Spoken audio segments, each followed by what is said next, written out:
अच्छा, जब भी हमारे शो में कोई म्यूजिक इंडस्ट्री से आता है तो मुझे बड़ा मजा आता है, और आज मेरी खुशी दुगनी है बिकॉज आज यहाँ पर जो आ रहे हैं ये बड़े ही यंग है।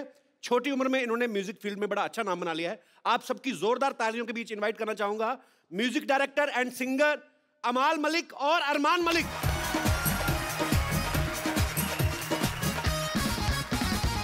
एक बार अरमान और अमाल के लिए जोरदार। अरे आपको तो मिल लिया था।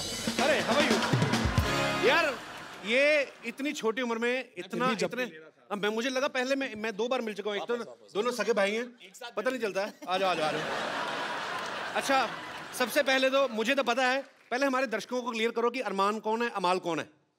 मैं इसलिए हूँ, ये अरमान है, मैं अमाल हूँ। He is just 20 years old, he is 24।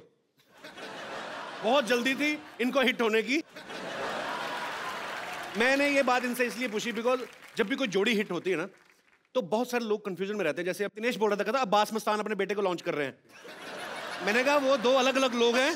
Abbas भाई अपने बेटे को लॉन्च कर रहे हैं, मस्तान भाई उनके चाचा हैं। सो आप सबने देख लिया, ये अरमान है और ये अमाल है।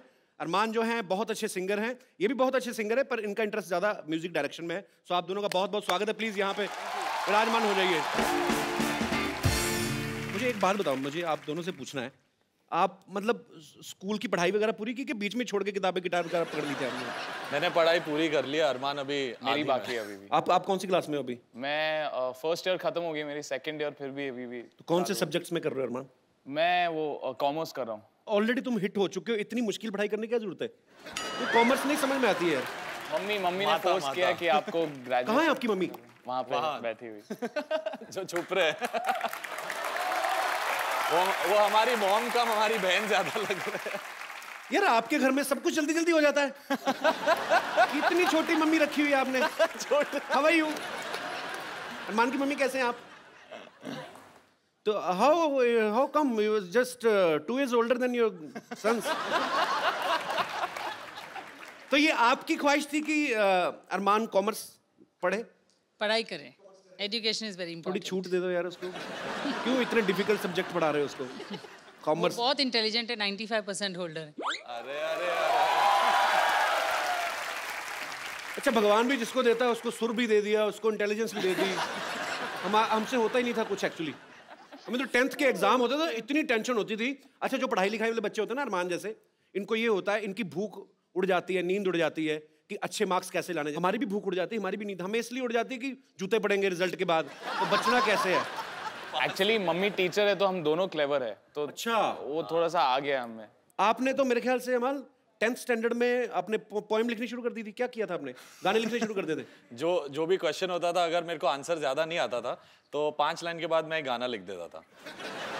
तो आप क्या सोच के लिख देते थे कि आगे पेपर जो है वो गुलजार साहब चेक कर रहे हैं? तो मतलब आपको 4 नंबर। अगर गुलजार साहब चेक कर रहे होते तो बिल्कुल मार्क्स नहीं मिलते, इतनी बुरी रिटन लिखी है। तो फिर उसमें अच्छे मार्क्स आए आपके? हाँ, पास हो गया, बस उतना ही। मैंने डैड मॉम को ये बोला था कि मैं म्यूजिक करना चाहता हूँ, मेरे को सिर्फ पास होना है, और पास होते होते 70% आ गए थे। मैं खुश था उतने में। आपने कभी कोई 35% वाला कोई आदमी देखा है? ये शख्स, excuse me, I got 83% in English. एक सेकेंड, सीरियसली मैंने रट्टा मारा था, बट मैथ में I got huge 12 out of 100। Huge तो नहीं आया भाई मैथ। और मुझे हिसाब किताब नहीं होता, तभी तो हम लोग 1 घंटे का शो बोल के 1.5 घंटे चला लेते, क्योंकि मैथ में वीक है। एनीवेज, तो आप मतलब शुरू से आपको क्लियर था कि मेरे को म्यूजिक डायरेक्टर ही बनना है? म्यूजिशियन मैं पहले बना, पहले मैंने पियानो सीखा। अच्छा। और उसके बाद धीरे धीरे जब मैं 10th में था तभी मैंने एक धुन बनाई और अपने डैड को सुनाई थी, तो वो ट्यून सुन के उन्हें लगा कि हाँ, मुझ में एक म्यूजिक डायरेक्टर बनने की एक क्वालिटी है, तो मैं फिर उसको परस्यू करने लगा। तो आपको कब लगा था आपने गाना गाना है? मैं बचपन से ही मतलब बचपन तो अभी भी चल ही रहा है आपका। मतलब मैं 4 साल का था एंड मम्मी बोलती थी कि मैं बोल भी नहीं पाता था और मैं गाता था। तो ये पहले बोलता नहीं था, सीधा गाना शुरू किया? वो अपने आप को गा के सुला लेता था, अपने आप ही लोरी अपने आप के लिए गा लेता था। ऑब्वियसली आप जॉब करती हैं तो बच्चा खुद ही सुनाएंगे ना लोरी अपने आप को। आप तो टीचर हैं। तो कभी मम्मी ने रोका नहीं आपको गाना गाने से? या आपको मम्मी की तरफ से था कि पहले पढ़ाई कर लो, डैड बोलते थे जितनी कम पढ़ाई करो उतनी अच्छी। ऐसे क्यों? तो दोनों को बस उनके हिसाब से ये था कि जो दिल कहता वो करो, पढ़ाई वढ़ाई। डैड का उल्टा था, मतलब डैड उल्टे मॉम उल्टी, दोनों को बैलेंस करके हम यहाँ तक पहुँच चुके हैं। इतनी उलट नेचर के बावजूद कहाँ मिले थे इनके पापा आपको पहली बार? कॉलेज। लव मैरिज हुई है? How sweet. तो कॉलेज पूरा किया कि पूरा मतलब पहले बीच में ही शादी कर ली थी आपने? नहीं किया। I have top my college. तो बिल्कुल उल्टी नेचर के हैं इनके पापा, तो कैसे आपको पसंद आ गए वो? Opposites attract. अच्छा, बड़ा कट टू कट जवाब होता है टीचर्स का। हाँ, इनको पसंद। 2 लाइनों में उनको पता है कि 5 नंबर का सवाल है तो उतना लिखो, 2 नंबर का तो उतना लिखो। Good, very good ma'am, I am so proud of you. अच्छा, घर में आपके अनु मलिक साहब, अबू मलिक, आपके पापा डब्बू मलिक जी, आप जब सारी फैमिली कभी इकट्ठे होते हैं तो लोगों को ये तो नहीं लगता कि अभी ये कवाली शुरू कर देंगे, या क्योंकि आप सारे के सारे आर्टिस्ट हैं, तो कैसा माहौल होता है जब सब लोग इकट्ठे होते हैं? घर में सबसे शांत जो इंसान है वो सिर्फ मैं और अरमान है। बाकी मेरे अंकल, अनु बाकी अंकल, उनको कोई टेबल मिल गया तो ये स्टार्ट हो मिल जाता है, जाता इधर स्टार्ट हो जाता है, तुम शुरू हो जाता है अनु सर का तो गाना, मेरे को पता है। प्रेजेंटेशन हो जाता है कि यही फाइनल है, इससे पिक्चर आ जाएगी। तो तीनों भाई ऐसे हैं और हम थोड़े साइलेंट नेचर के, तो हम थोड़ा उनकी परफॉर्मेंस देख आप मम्मी पे गए हैं बेसिकली? हाँ, मम्मी को फॉलो करते हैं। नहीं, बहुत बड़ी अच्छी बात है। मैं अनु सर के मेरा बहुत ज्यादा प्यार है। आप तो टेबल बोल रहे हैं, मेरी तो गर्दन पे बजाना शुरू कर दिया। मैं इन्होंने एक शो किया था, आपको पता है, अरमान की अपनी आवाज तो बहुत खूबसूरत है, लेकिन ये बड़ी अलग अलग आवाजों में भी गा लेते हैं। तो सबसे पहले मैं चाहूंगा कि अपने घर से शुरुआत करते हैं। अनु सर का कोई गाना सुनाओ। अरे वो अमल करता है, आप करते हो? अमल नकल कर सकता है। हाँ, कौन सा गाना करूं?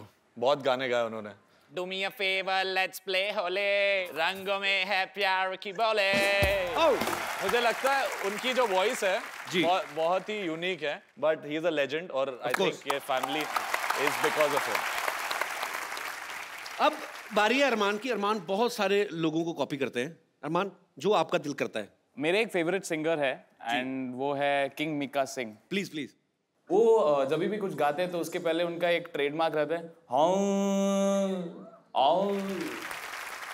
मैं आप सबको बता दूं कि अरमान ने जो है वो इंडियन क्लासिकल में अपने दादाजी से, अपने गुरुजी से काफ़ी सीखा है, और जो अमाल हैं उनका थोड़ा वेस्टर्न में उनका रुचि है उनकी। अमाल और अरमान का जो म्यूज़िक है, जो इनकी आवाज़ है, ये आने वाली फिल्म 2 लफ्ज़ों की कहानी में भी सुनने को मिलेगा। सो उस फिल्म की जो स्टार कास्ट है, मिस्टर रणदीप हुड्डा और काजल Agarwal. You deserve to be on the rocking chair. How are you feeling sitting next to Kajal? Amazing. She's really beautiful. You did a great job. Thank and you this so is my much. favorite song, by the way. Thank you so much. सबसे पहले मैं रणदीप पाजी आपको बहुत बहुत मुबारकबाद देना चाहता हूँ यार। सरबजीत में आपने क्या कमाल का काम किया है, मतलब चारों तरफ चर्चा हो रही सर आपकी। काजल, बहुत बहुत स्वागत है आपका, पहली बार आई हैं आप। जी बिल्कुल, थैंक यू। अच्छा, हमारी कभी मुलाकात नहीं हुई। मैं कभी मतलब क्योंकि टीवी शोज में, इंटरव्यूज में बहुत कम दिखाई देती हैं। आप वैसे कहाँ से बिलोंग करती हैं काजल? मैं बम्बई की हूँ, लेकिन मेरे रूट्स अमृतसर से हैं, जो आपके साथ कॉमन है। What? यस। कभी मिली नहीं अमृतसर में, मतलब आप कहाँ पे होते हो? आप तो यहाँ पे हो ना। अरे मैं उधर सड़क पे मिलता था कि मैं तो आपको पता है 2 लफ्जों की कहानी में रणदीप पहली बार, पर ये पहली फिल्म है ना आपकी रोमांटिक? हाँ, इस तरह की रोमांटिक जो पिक्चरें, तो मेरे को लगता है मेरे तो सारे कैरेक्टर रोमांटिक है, पर लोगों को नहीं लगता ये पर ये बोनाफाइड पहली एक रोमांटिक फिल्म प्रॉपर रोमांटिक है, जिसमें लड़का लड़की के बारे में ही कहानी है, बहन बहन नहीं है इन्वॉल्व। तो कैसा आप तो कैसा लग रहा है आपको पहली बार इमरान हाशमी वाली फीलिंग लेकर? नहीं, बहुत अच्छा है। इमरान भी बहुत अच्छा है। इसमें इमरान हाशमी फीलिंग इसलिए आती है इस पिक्चर में क्योंकि गाने बहुत अच्छे हैं। अच्छी बात है, सब अच्छे लोग जब जुड़ जाते हैं तो बहुत अच्छी चीज़ बनती है। अच्छा, मैंने देखा कि एक दो मैंने एक फिल्म में देखी, शायद तेलुगु फिल्म थी, वहाँ पे जब रोमांस होता है तो मतलब जैसे ही लड़का लड़की की आंखें मिली तो हीरो ने अपनी फटाफट लुंगी गड़च करके ऐसे करी और लड़की ने ऐसे बाल झटके, तो पाजी 2 सेकंड में 200-250 लोग आते हैं, फिर वो 500 की स्पीड पे नाचते हैं। तो मतलब रोमांस अलग होता है, हर किसी का अपने तरीके का रोमांस होता है। आपको ज़्यादा मतलब रोमांस करना बॉलीवुड में अच्छा लगा कि साउथ फिल्मों में? एक्चुअली ये पहली बार है जो मैं बॉलीवुड में रोमांस कर रही हूँ, तो मुझे आदत साउथ की है और बाल झटकने की है। सिंघम में नहीं था क्या? ज्यादा नहीं। अच्छा, वो रोमांटिक फिल्म नहीं थी। पुलिस की स्टोरी थी ना, वो ज्यादा तरीके ड्यूटी पे रहे ना ज्यादा। अजय देवगन, हाँ मैंने ट्रेलर में देखा पाजी आप 3-3 शिफ्ट में काम कर रहे हो।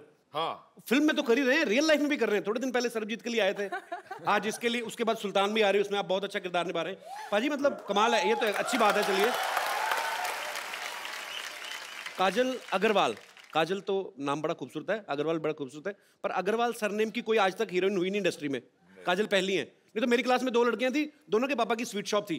चेन्नई में है, तो चेन्नई में एक स्वीट शॉप है कॉल्ड अग्रवाल स्वीट्स, तो सबको लगता है कि वो मेरे पापा की दुकान है, लेकिन नहीं है। तो वैसे आपके पापा क्या करते हैं मतलब? टेक्सटाइल्स। नहीं, वो भी मिठाई वाले लगते हैं, कितनी स्वीट स्वीट लड़की है। सही बात, इमरती जैसी बेटी है उनकी ना। अजी आपने कभी नहीं बताया, इतनी बार मुलाकात हुई मैंने कभी नहीं पूछा बाजी, आप कैसे आए थे मतलब फिल्मों में? मैं हाँ। आपकी फैमिली में तो कोई एक्टर नहीं है ना? नहीं, मेरी फैमिली में डॉक्टर हैं मोस्टली लोग, मेरे पिताजी भी यहाँ पे हैं। सर प्रणाम, कैसे हैं आप? मुबारक हो, आपका बेटा लायक निकला। बहुत नाम कमा रहे हैं। कैसे सर आप? बहुत बहुत स्वागत है आपका। Thank you. सर आप डॉक्टर हैं? मैं सर्जन हूँ। अच्छा, तो आपने कभी मतलब रोका नहीं रणदीप को कि तू फिल्म लाइन में जा रहा है, बड़ी स्ट्रगल करनी पड़ती है, किस्मत है, पता नहीं, ऐसा कभी रोका नहीं आपने? नहीं, बहुत रोका।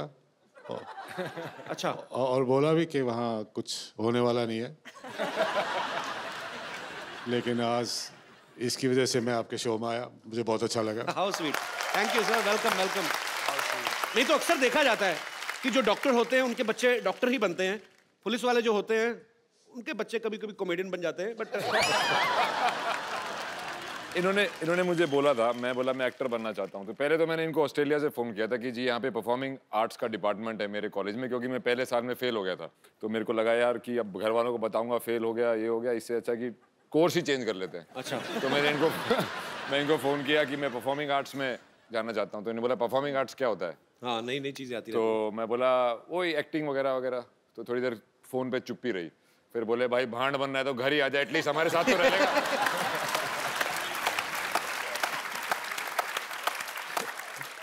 फिर मैं जब डिग्री खत्म करके आया तो मैंने बोला कि अभी देखो मुझे जॉब भी मिल गई है, पर अब मैं एक्टिंग करना चाहता हूँ। तो उन्होंने बोला हम तो किसी को जानते नहीं वहाँ पे, तेरा कुछ नहीं होने वाला। तो मैं बोला नहीं मेरे को करनी ही करनी है। तो बोला चल भाई तूने जो करना है कर, बुढ़ापे में हमारे ऊपर आके बोझ मत बनना। चलिए, आज तो अंकल आप खुश है ना? हाँ, बहुत खुश हूँ, बहुत खुश हूँ। बहुत खुश है आप? चलिए, बहुत भगवान आपको हमेशा खुशी रखे। और बहुत बहुत गर्व होना चाहिए आपको अपने बेटे पर, और आपको भी होना चाहिए भाई। इजीली मतलब कह तो दिया ना उन्होंने, फिर भी तो ऑस्ट्रेलिया से कॉल कर रहे थे, इंटरनेशनल कॉल पे आदमी इतना लंबा पॉज लेके डिसीजन ले रहे हैं, कितने पैसे पड़ जाते भाई। Thank you uncle. काजल, मुझे आपसे एक पर्सनल सवाल पूछना है। पूछिए। आपने राजा मौली साहब के साथ एक फिल्म करी थी, साउथ के बहुत बड़े डायरेक्टर हैं जिन्होंने बाहुबली भी बनाई, बहुत कामयाब फिल्म रही। और काजल ने उनके साथ एक फिल्म में काम किया, मगधीरा, जो कि बहुत बड़ी हिट रही। अच्छा, आप तो फिर उनको जानती हैं, तो ऐसे आप मतलब उनसे पूछ के हमें बता सकते हैं कि कटप्पा ने बाहुबली को क्यों मारा? नहीं बताएंगे?